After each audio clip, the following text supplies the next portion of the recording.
ছেলেদের সুখ বলতেই কিছু নাই, কারণ তারা পরিবারের হাসি খুশি রাখার জন্য, পরিবারের সুখের জন্য তাদের জীবনটাই বিলীন করে দেয়। হয়তোভাবে একটা সময় জব হলে তার জীবনের ইচ্ছেগুলো পূরণ করবে, কিন্তু দেখা গেল তার দিকে তার পরিবার সবাই তার দিকে চেয়ে থাকে ওদের স্বপ্ন পূরণ করার জন্য। কারণ একটা ছেলের যে তার কিছু স্বপ্ন থাকে সেই স্বপ্নগুলো পূরণ করতে পারে না, তার পরিবারের মানুষের স্বপ্নগুলো পূরণ করতে গিয়ে সে কবে যে মরে যায় সে নিজেও জানে না। কারণ হয়তো মানুষের মধ্যে বেঁচে থাকে, শুধু বেঁচে থাকলেই যে মানুষ যে জীবিত থাকে তা নয়।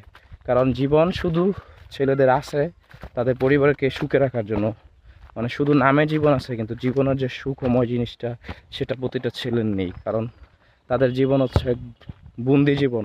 কারণ যদি পরিবারের মুখে হাসি ফোটাতে চায় তো নিজের সব কিছু বিলীন করে দিতে হয়, এটাই বাস্তব।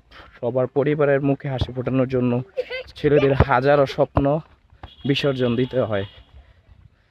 মনে হয় যে ছেলেদের জীবন বলতে কিছুই নাই, তারা শুধু মানুষের ইচ্ছে আচ্ছাদ পূরণ করবে, এটাই বাস্তবতা।